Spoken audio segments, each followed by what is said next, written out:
أعوذ بالله من الشيطان الرجيم.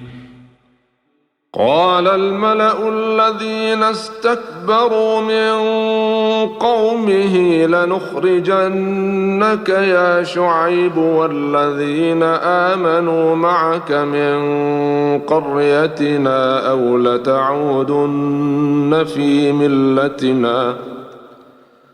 قال أولو كنا كارهين قد افترينا على الله كذبا إن عدنا في ملتكم بعد إذ نجانا الله منها وما يكون لنا أن نعود فيها إلا أن يشاء الله ربنا وسع ربنا كل شيء علما على الله توكلنا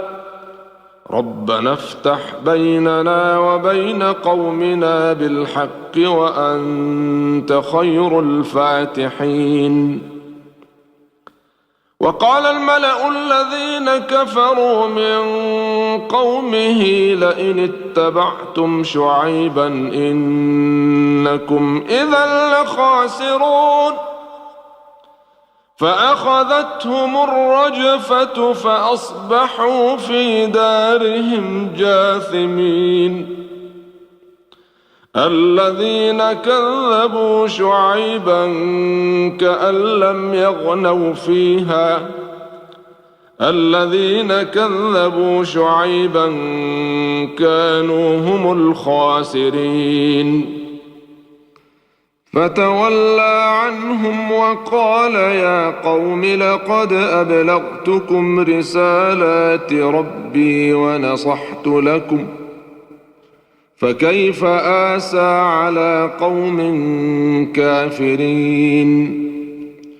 وما أرسلنا في قرية من نبي إلا أخذنا أهلها بالبأساء والضراء لعلهم يضرعون. ثم بدلنا مكان السيئة الحسنة حتى عفوا وقالوا قد مس آباءنا الضراء والسراء فأخذناهم بغتة وهم لا يشعرون.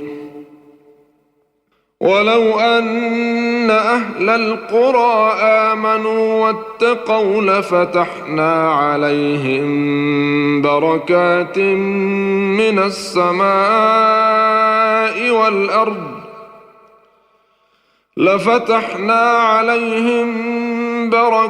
من السماء والأرض ولكن كذبوا فأخذناهم بما كانوا يكسبون. أفأمن أهل القرى أن يأتيهم بأسنا بياتا وهم نائمون. أوأمن أهل القرى أن يأتيهم بأسنا ضحى وهم يلعبون. أفأمنوا مكر الله فلا يأمن مكر الله إلا القوم الخاسرون. أولم يهد للذين يرثون الأرض من بعد أهلها أن لو نشاء أصبناهم بذنوبهم ونطبع على قلوبهم فهم لا يسمعون. تلك القرى نقص عليك من أنبائها ولقد جاءتهم رسلهم بالبينات فما كانوا ليؤمنوا بما كذبوا من قبل كذلك يطبع الله على قلوب الكافرين وما وجدنا لأكثرهم من عهد وإن وجدنا أكثرهم لفاسقين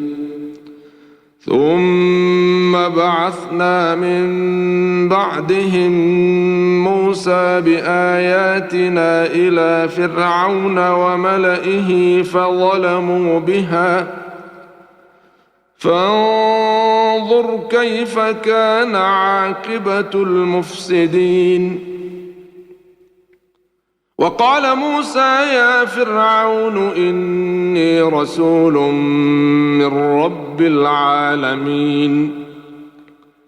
حقيق على ألا أقول على الله إلا الحق قد جئتكم ببينة من ربكم فأرسل معي بني إسرائيل قال إن كنت جئت بآية فأت بها إن كنت من الصادقين فألقى عصاه فإذا هي ثعبان مبين ونزع يده فإذا هي بيضاء للناظرين قال الملأ من قوم فرعون إن هذا لساحر عليم يريد أن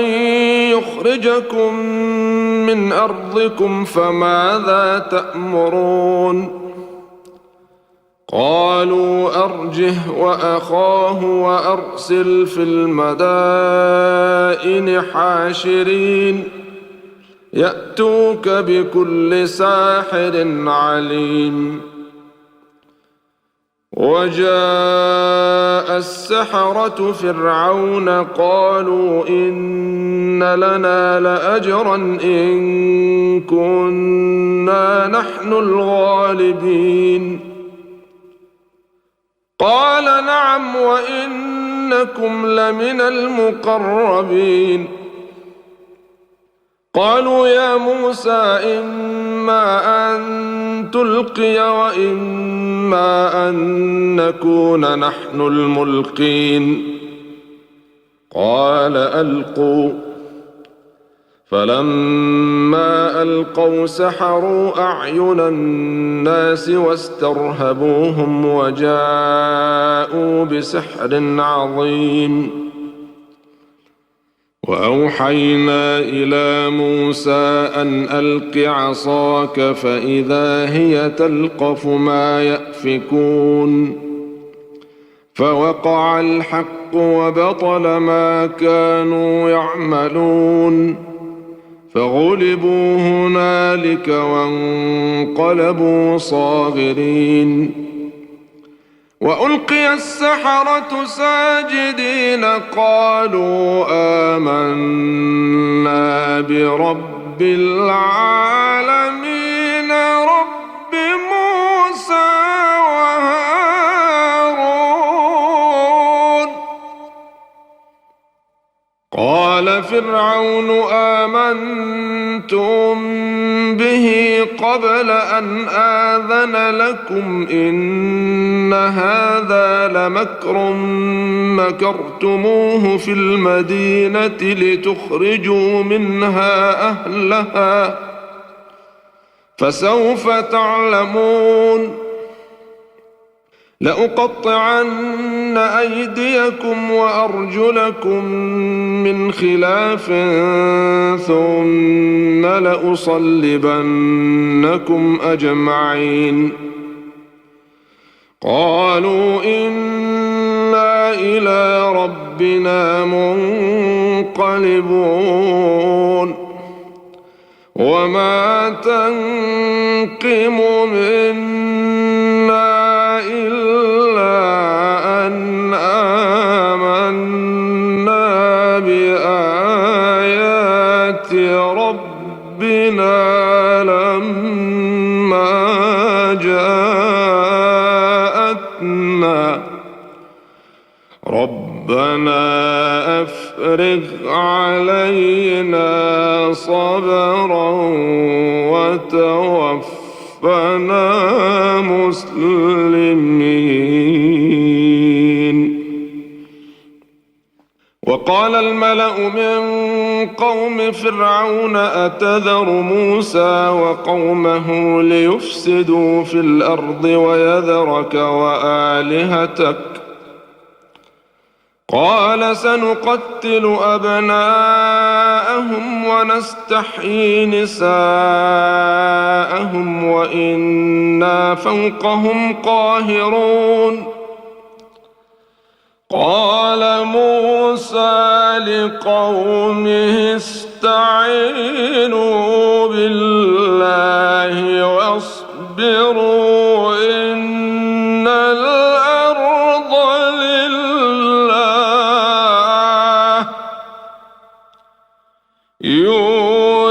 يورثها من يشاء من عباده والعاقبة للمتقين.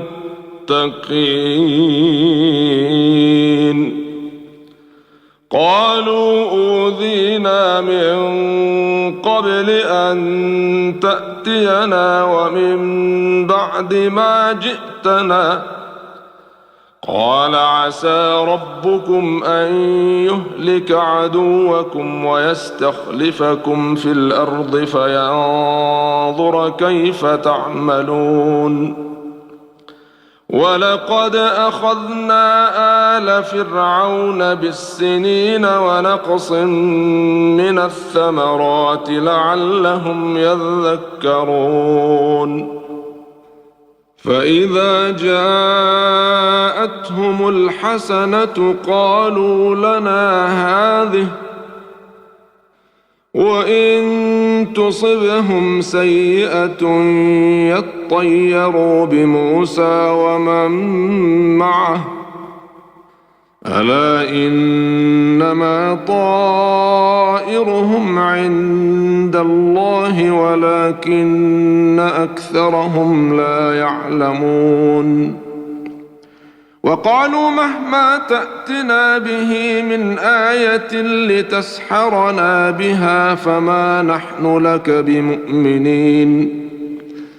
فأرسلنا عليهم الطوفان والجراد والقمل والضفادع والدم آيات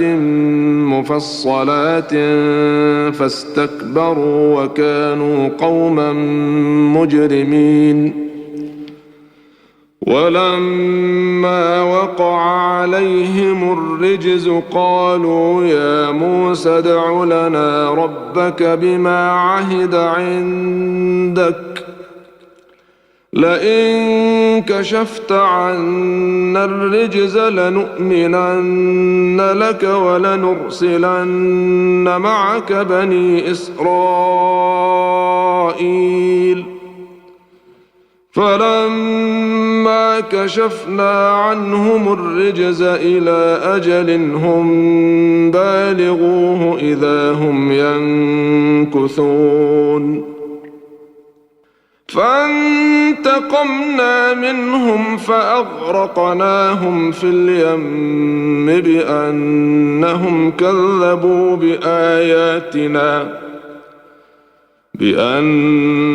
كذبوا بآياتنا وكانوا عنها غافلين.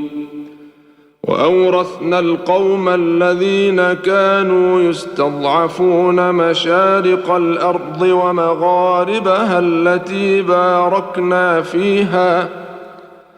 وتمت كلمة ربك الحسنى على بني إسرائيل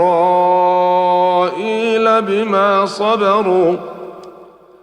ودمرنا ما كان يصنع فرعون وقومه وما كانوا يعرشون وجاوزنا ببني إسرائيل البحر فأتوا على قوم يعكفون على أصنام لهم قالوا يا موسى اجعل لنا إلها كما لهم آلهة قال إنكم قوم تجهلون إن هؤلاء متبر ما هم فيه وباطل ما كانوا يعملون قال أغير الله أبغيكم إلها وهو فضلكم على العالمين وإذ أنجيناكم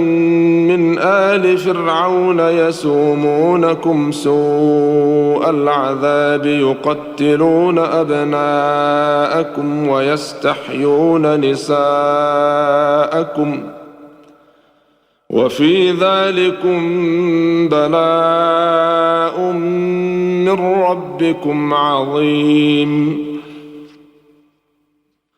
وواعدنا موسى 30 ليلة وأتممناها ب10 فتم ميقات ربه 40 ليلة وقال موسى لأخيه هارون اخلفني في قومي وأصلح ولا تتبع سبيل المفسدين ولما جاء موسى لميقاتنا وكلمه ربه قال رب أرني أنظر إليك قال لن تراني ولكن انظر إلى الجبل فإن استقر مكانه فسوف تراني فلما تجلى ربه للجبل جعله دكا وخر موسى صاعقا فلما أفاق قال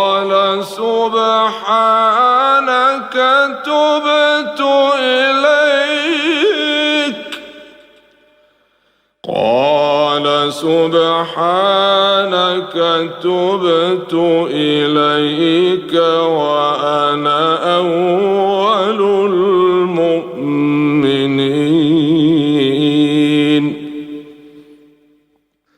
قال يا موسى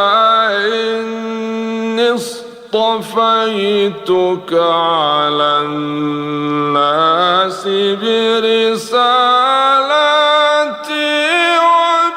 وبكلامي فخذ ما آتيتك وكن من الشاكرين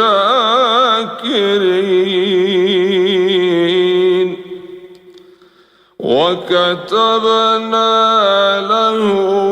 في الألواح من كل شيء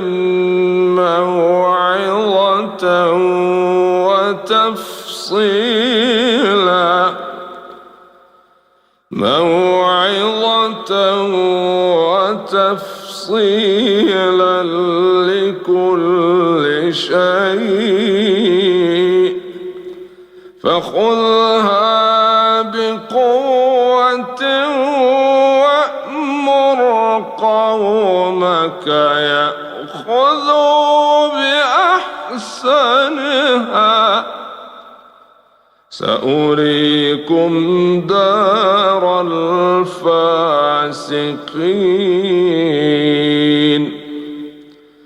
سأصرف عن آياتي الذين يتكبرون في الأرض بغير الحق وإن يروا كل آية لا يؤمنوا بها وإن يروا سبيل الرشد لا يتخذوه سبيلا وإن يروا سبيل الغي يتخذوه سبيلا ذلك بأنهم كذبوا بآياتنا وكانوا عنها غافلين والذين كذبوا بآياتنا ولقاء الآخرة حبطت أعمالهم هل يجزون إلا ما كانوا يعملون واتخذ قوم موسى من بعده من حليهم عجلا جسدا له خوار ألم يروا أنه لا يكلمهم ولا يهديهم سبيلا اتخذوه وكانوا ظالمين ولما سقط في أيديهم ورأوا أنهم قد ضلوا قالوا لئن لم يرحمنا ربنا ويغفر لنا لنكونن من الخاسرين ولما رجع موسى إلى قومه غضبان أسفا قال بئس ما خلفتموني من بعدي أعجلتم أمر ربكم وألقى الألواح وأخذ برأس أخيه يجره إليه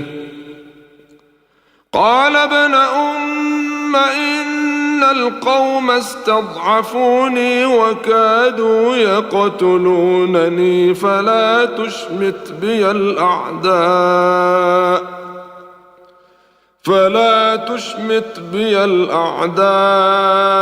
ولا تجعلني مع القوم الظالمين قال رب اغفر لي ولأخي وأدخلنا في رحمتك وأنت أرحم الراحمين إن الذين اتخذوا العجل سينالهم غضب من ربهم وذلة في الحياة الدنيا وكذلك نجزي المفترين والذين عملوا السيئات ثم تابوا من بعدها وآمنوا إن ربك من بعدها لغفور رحيم ولما سكت عن موسى الغضب أخذ الألواح وفي نسختها هدى ورحمة للذين هم لربهم يرهبون واختار موسى قومه 70 رجلا لميقاتنا فلما أخذتهم الرجفة قال رب لو شئت أهلكتهم من قبل وإياي أتهلكنا بما فعل السفهاء منا إن هي إلا فتنتك تضل بها من تشاء وتهدي من تشاء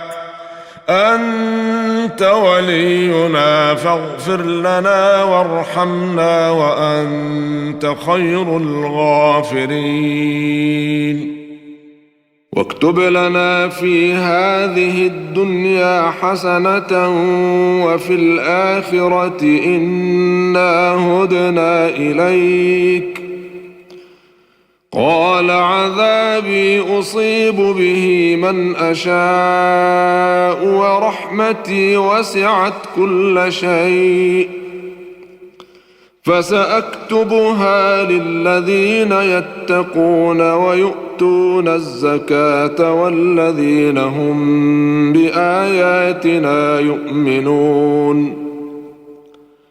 الذين يتبعون الرسول النبي الأمي الذي يجدونه مكتوبا عندهم في التوراة والإنجيل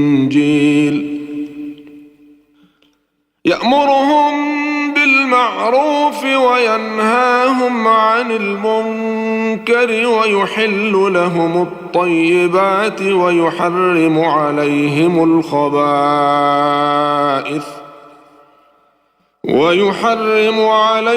الخبائث ويضع عنهم إصرهم والأغلال التي كانت عليهم. فالذين آمنوا به وعزروه ونصروه واتبعوا النور الذي أنزل معه أولئك هم المفلحون. قل يا أيها الناس إني رسول الله إليكم جميعا الذي له ملك السماوات والأرض لا إله إلا هو يحيي ويميت فآمنوا بالله ورسوله النبي الأمي الذي يؤمن بالله وكلماته واتبعوه لعلكم تهتدون. ومن قوم موسى أمة يهدون بالحق وبه يعدلون. وقطعناهم 12 أسباطا أمما وأوحينا إلى موسى إذ استسقاه قومه أن اضرب بعصاك الحجر فانبجست منه 12 عينا قد علم كل أناس مشربهم وظللنا عليهم الغمام وأنزلنا عليهم المن والسلوى كلوا من طيبات ما رزقناكم وما ظلمونا ولكن كانوا أنفسهم يظلمون. وإذ قيل لهم اسكنوا هذه القرية وكلوا منها حيث شئتم وقولوا حطة وادخلوا الباب سجدا نغفر لكم خطيئاتكم سنزيد المحسنين. فبدل الذين ظلموا منهم قولا غير الذي قيل لهم فأرسلنا عليهم رجزا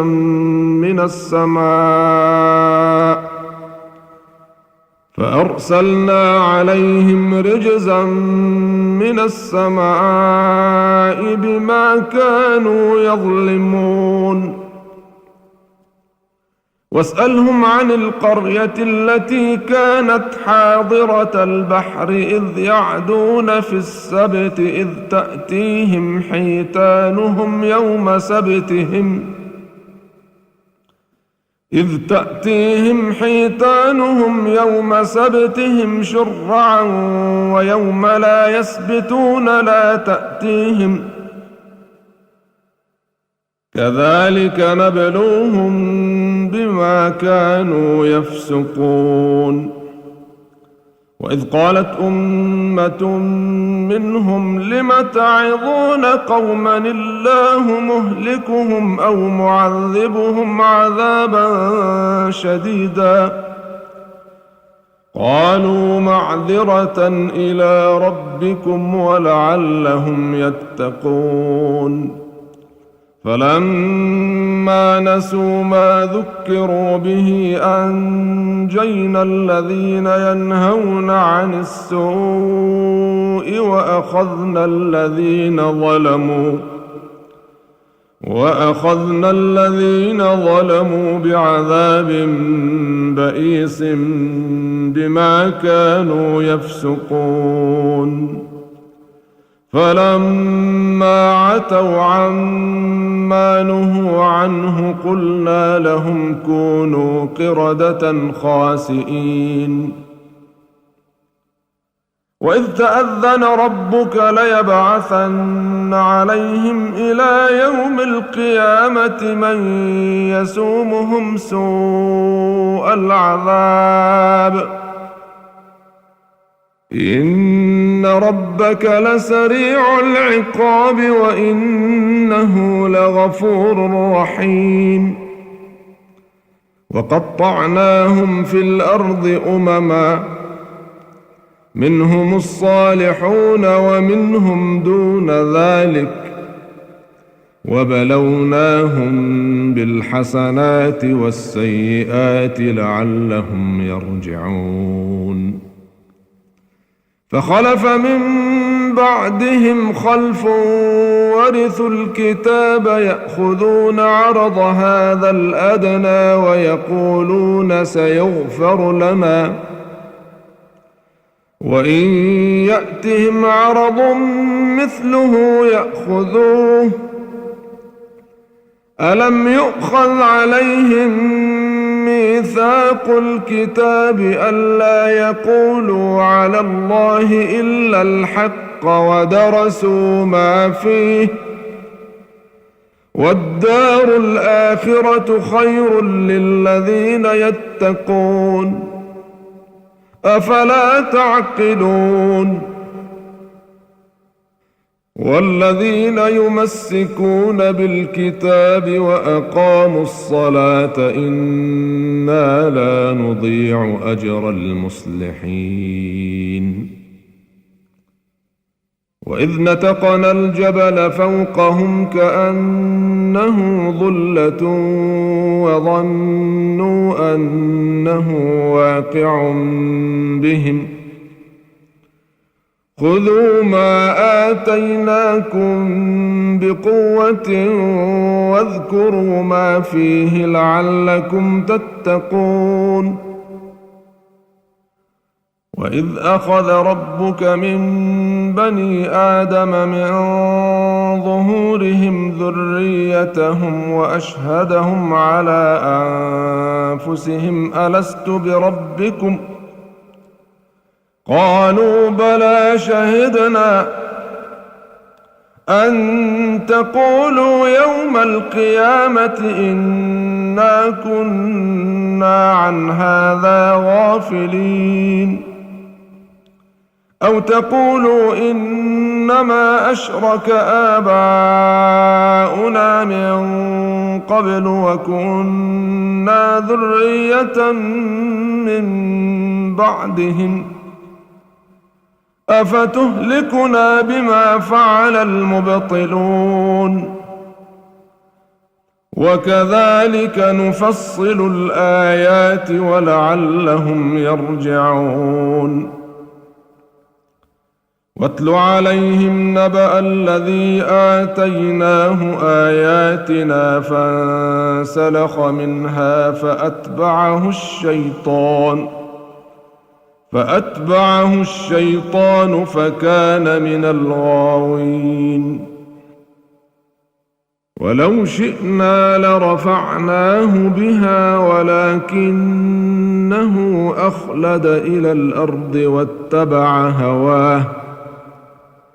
فمثله كمثل الكلب إن تحمل عليه يلهث أو تتركه يلهث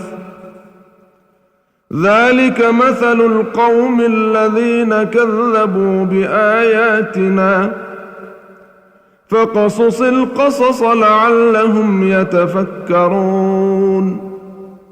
ساء مثلا القوم الذين كذبوا بآياتنا وأنفسهم كانوا يظلمون من يهد الله فهو المهتدي ومن يضلل فأولئك هم الخاسرون ولقد ذرأنا لجهنم كثيرا من الجن والإنس لهم قلوب لا يفقهون بها ولهم أعين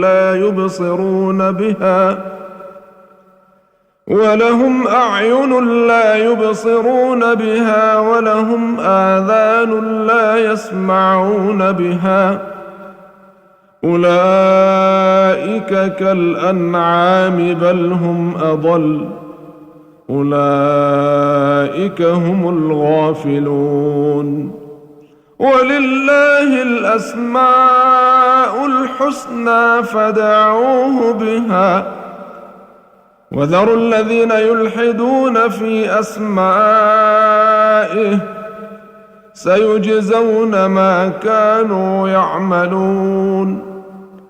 وممن خلقنا أمة يهدون بالحق وبه يعدلون والذين كذبوا بآياتنا سنستدرجهم من حيث لا يعلمون وأملي لهم إن كيدي متين أولم يتفكروا ما بصاحبهم من جنة إن هو إلا نذير مبين أولم ينظروا في ملكوت السماوات والأرض وما خلق الله من شيء وأن عسى أن يكون قد اقترب أجلهم فبأي حديث بعده يؤمنون من يضلل الله فلا هادي له ويذرهم في طغيانهم يعمهون يسألونك عن الساعة أيان مرساها قل إنما علمها عند ربي لا يجليها لوقتها إلا هو ثقلت في السماوات والأرض لا تأتيكم إلا بغتة يسألونك كأنك حفي عنها قل إنما علمها عند الله ولكن أكثر الناس لا يعلمون قل لا أملك لنفسي نفعا ولا ضرا إلا ما شاء الله ولو كنت أعلم الغيب لاستكثرت من الخير وما مسني السوء إن أنا إلا نذير وبشير لقوم يؤمنون هو الذي خلقكم من نفس واحدة وجعل منها زوجها ليسكن إليها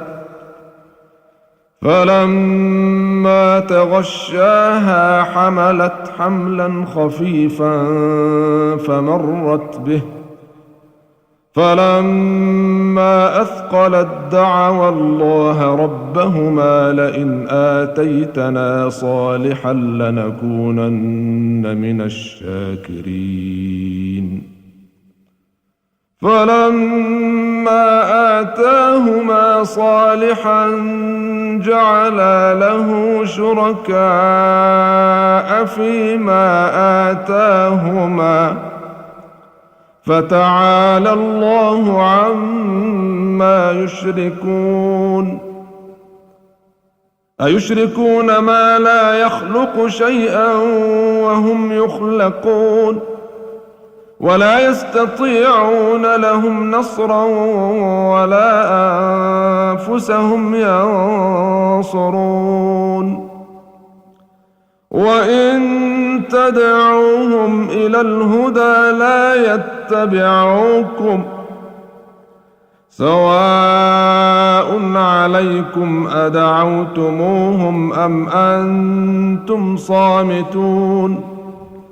إن الذين تدعون من دون الله عباد أمثالكم فادعوهم فليستجيبوا لكم إن كنتم صادقين ألهم أرجل يمشون بها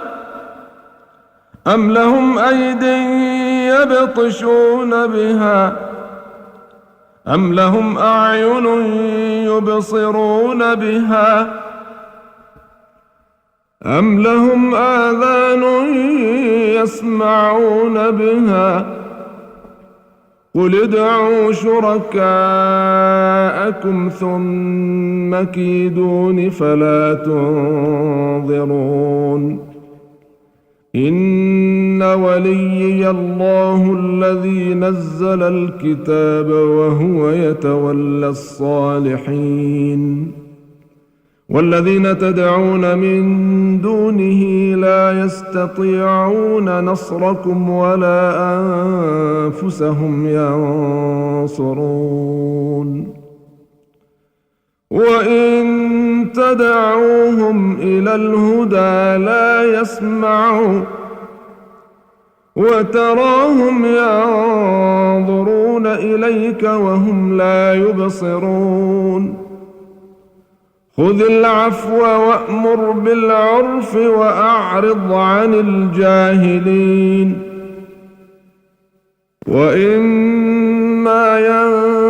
ينزغنك من الشيطان نزغ فاستعذ بالله إنه سميع عليم إن الذين اتقوا إذا مسهم طائف من الشيطان تذكروا فإذا هم مبصرون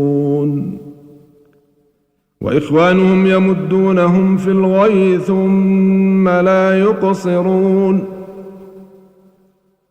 وإذا لم تأتهم بآية قالوا لولا اجتبيتها قل إنما أتبع ما يوحى إلي من ربي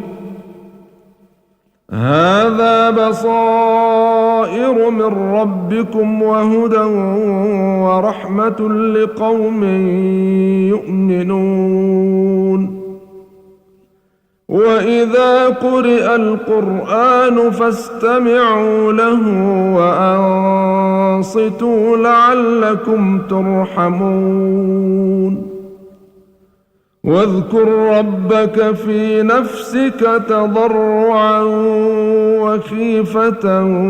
ودون الجهر من القول بالغدو والآصال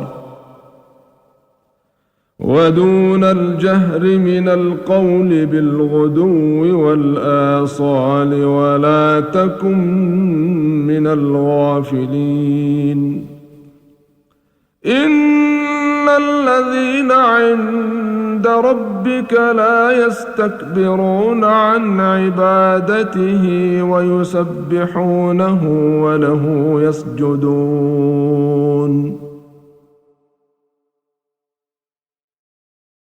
بسم الله الرحمن الرحيم يسألونك عن الأنفال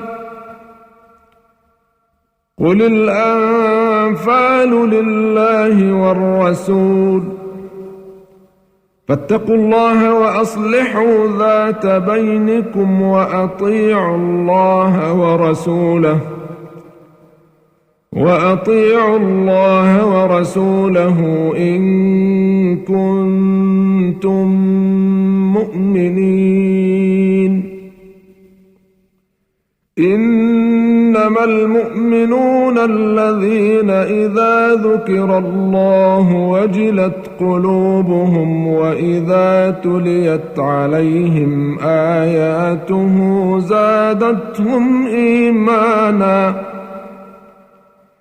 زادتهم إيمانا وعلى ربهم يتوكلون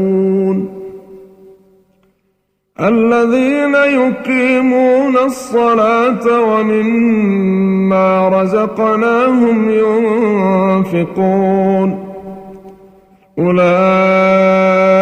هم المؤمنون حقا لهم درجات عند ربهم ومغفرة ورزق كريم كما أخرجك ربك من بيتك بالحق وإن فريقا من المؤمنين لكارهون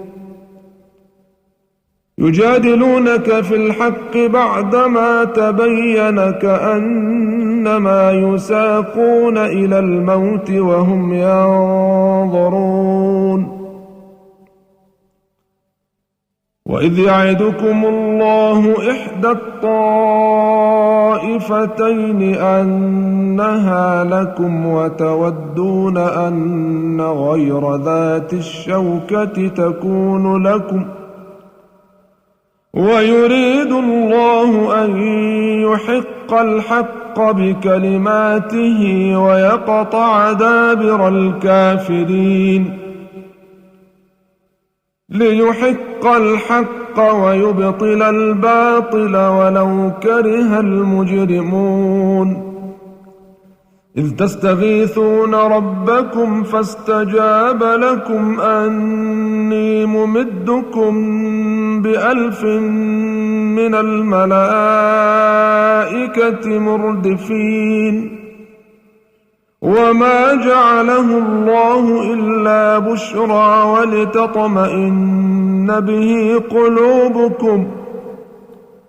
وما النصر إلا من عند الله إن الله عزيز حكيم إذ يغشيكم النعاس أمنة منه وينزل عليكم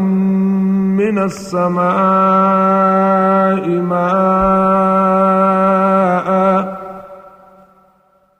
ماء ليطهركم به ويذهب عنكم رجز الشيطان وليربط على قلوبكم ويثبت به الأقدام إذ يوحي ربك إلى الملائكة أني معكم فثبتوا الذين آمنوا سألقي في قلوب الذين كفروا الرعب فاضربوا فوق الأعناق واضربوا منهم كل بنان ذلك بأنهم شاقوا الله ورسوله ومن يشاقق الله ورسوله فإن الله شديد العقاب ذلكم فذوقوه وأن للكافرين عذاب النار يا أيها الذين آمنوا إذا لقيتم الذين كفروا زحفا فلا تولوهم الأدبار ومن يولهم يومئذ دبره إلا متحرفا لقتال أو متحيزا إلى فئة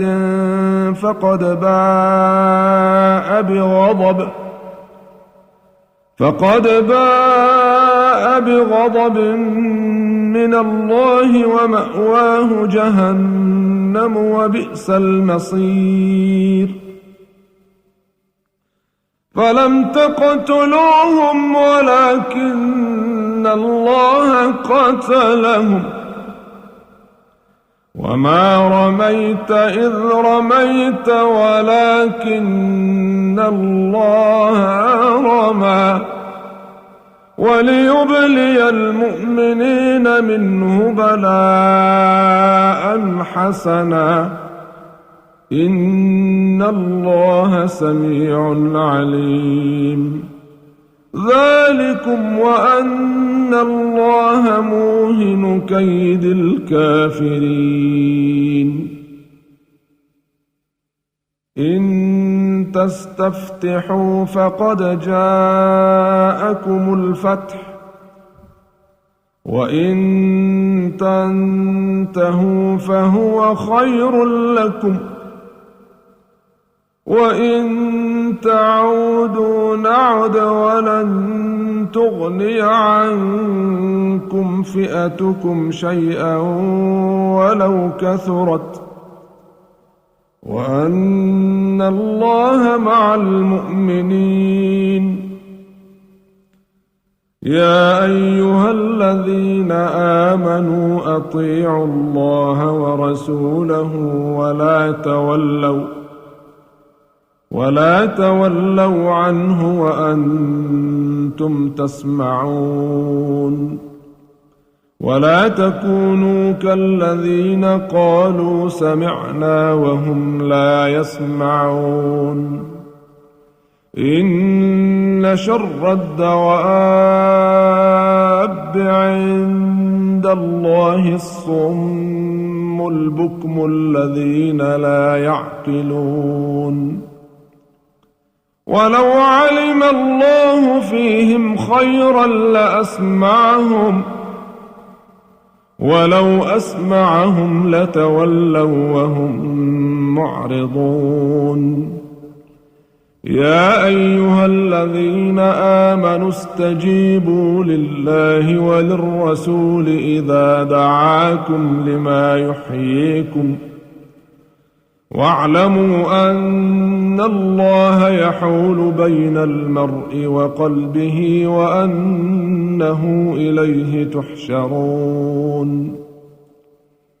واتقوا فتنة لا تصيبن الذين ظلموا منكم خاصة واعلموا أن الله شديد العقاب واذكروا إذ أنتم قليل مستضعفون في الأرض تخافون أن يتخطفكم الناس فآواكم وأيدكم بنصره ورزقكم من الطيبات لعلكم تشكرون يا أيها الذين آمنوا لا تخونوا الله والرسول وتخونوا أماناتكم وأنتم تعلمون واعلموا أنما أموالكم وأولادكم فتنة وأن الله عنده أجر عظيم يا أيها الذين آمنوا إن تتقوا الله يجعل لكم فرقانا ويكفر عنكم سيئاتكم ويغفر لكم والله ذو الفضل العظيم وإذ يمكر بك الذين كفروا ليثبتوك أو يقتلوك أو يخرجوك ويمكرون ويمكر الله والله خير الماكرين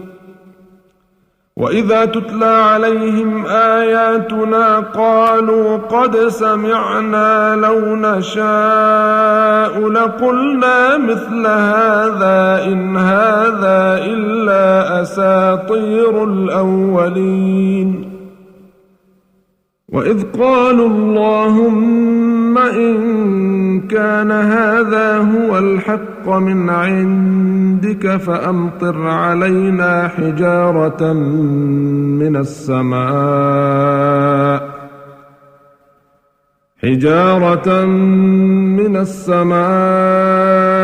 أو ائتنا بعذاب أليم وما كان الله ليعذبهم وأنت فيهم وما كان الله معذبهم وهم يستغفرون وما لهم ألا يعذبهم الله وهم يصدون عن المسجد الحرام وما كانوا أولياءه إن أولياؤه إلا المتقون ولكن أكثرهم لا يعلمون وما كان صلاتهم عند البيت إلا مكاء وتصدية فذوقوا العذاب بما كنتم تكفرون إن الذين كفروا ينفقون أموالهم ليصدوا عن سبيل الله فسينفقونها ثم تكون عليهم حسرة